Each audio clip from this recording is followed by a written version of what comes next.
अस्सलाम वालेकुम जनाब। यार ते दोस्त जिंदगी का सरमाया होंदे ने। इस तरह ही सऊदी अरब आया 27-28 साल का अरसा गुजर गया तो ये चंद जड़े ने दोस्त बने तो वो अनमोल ही रही सन है भी ने विचों काफ़ी जड़े ने वो दागे मुफारकत दे के चले गए ने। इस तरह का ही मेरा एक बहुत ही प्यारा दोस्त मोहम्मद अशरफ अली साजिद जिन्हों का तलक पाकिस्तान साहिवाल नाल सी।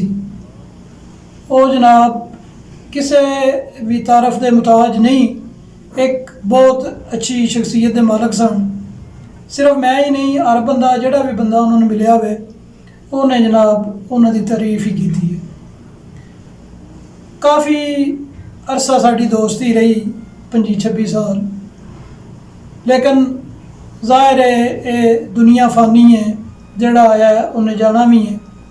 तो वो जनाब 1 साल हो गया वे वो इस दुनिया तो कूच कर गए ने, इस फानी दुनिया तो बड़ा दिल करता सी भी ये कलाम जड़ा कोई लिखा जाए, पढ़िया जाए, उन्होंने डेलीकेट किया जाए, लेकिन नहीं सी कोई इंज का सबब बन रहा।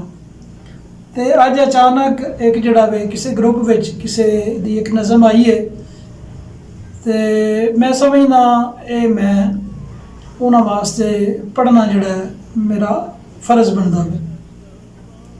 सारिया सजना वास्ते वे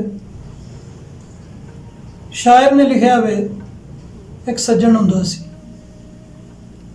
जहरां विच पतासे वर्गा, सुरमे सक दंदासे वर्गा, दुखां विच दलासे वर्गा,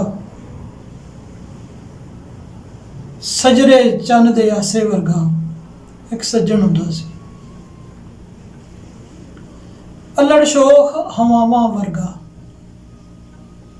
धुप्पां दे विच छावां वर्गा, औखे वेले बावां वर्गा, अठे पैर दुआवां वर्गा एक सज्जन हुंदा सी। तिखा तेज शराबां वर्गा, रंग ते रूप नवाबां वर्गा, पिछली रात दे ख्वाबां वर्गा एक सज्जन हुंदा सी। मिठियां मिठियां बातां वर्गा, चेत वसाखों रातां वर्गा, प्यार दियां सुगातां वर्गा, ईदां ते शबरातां वर्गा एक सज्जन हुंदा सी। फग्गण चेत बहारां वर्गा, अंब ते सेब अनारां वर्गा, साहब ते सरकारां वर्गा, हफ्ते ते इतवारां वर्गा एक सज्जन हुंदा सी। मक्खण दुध मलाइयां वर्गा,